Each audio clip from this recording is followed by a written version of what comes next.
Yekegia, tenga maragame budu. Yekegia, tenga maragame budu. Yekegia, tenga maragame budu. Yekegia, tenga maragame budu. Yekegia, tenga maragame budu. Yekegia, tenga maragame budu. Tenga maragame. Mwayumbi tempa ya otoye. Tenga maragame. Mwari wampa ya otola. Tenga maragame. Warona titenge benere. Tenga maragame. Mwayumbi tempa ya otoye.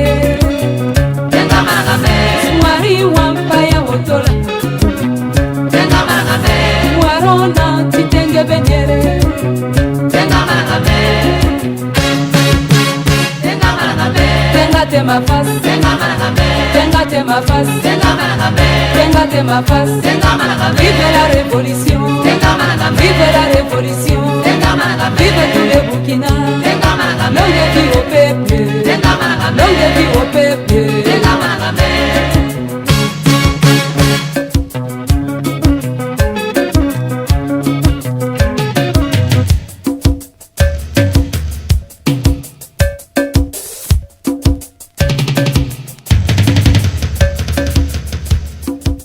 C'est d'abord dire que c'est la preuve du rayonnement de la diplomatie du Burkina Faso au niveau international. Vous voyez, avec la bonne gestion, avec l'amour de la patrie, impulsé par la gouvernance du camarade capitaine Ibrahim Traoré, les partenaires sincères du Burkina Faso ont trouvé une bonne opportunité pour investir dans notre pays. C'est pourquoi ce matin, avec beaucoup de plaisir, nous disons un grand merci au peuple japonais, mais aussi à l'UNICEF, qui nous gratifie de 8 établissements.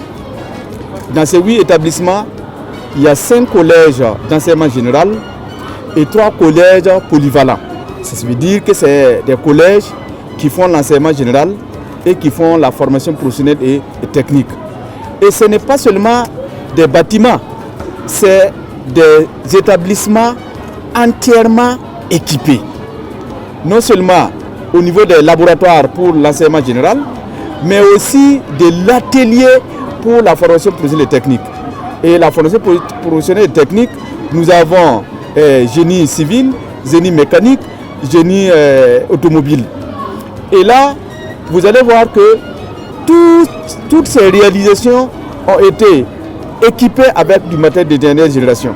Et en dehors de ces équipements, il y a aussi des infrastructures sportives, il y a aussi des infrastructures sanitaires.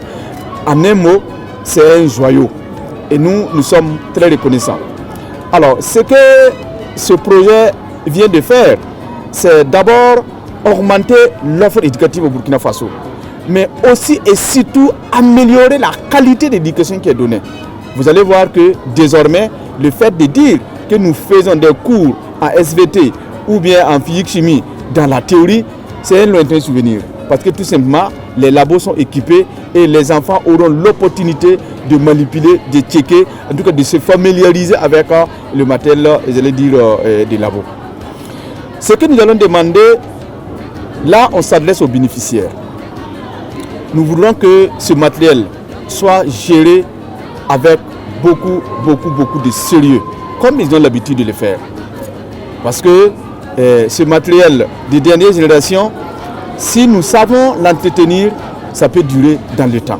C'est pourquoi je voulais interpeller réellement les bénéficiaires pour que régulièrement on puisse vérifier la présence du matériel et savoir quel est le matériel qui est défectueux qu'il faut remplacer pour que ce matériel puisse durer dans le temps. C'est ça qui nous importe et nous disons un grand merci en tout cas à tous ceux qui sont venus pour nous accompagner, notamment le Premier ministère et tous les autres ministres qui étaient là, mais aussi tous les partenaires techniques et financiers qui croient au Burkina Faso, qui croient aux valeurs défendues par le Burkina Faso, qui croient à la sécurité du Burkina Faso.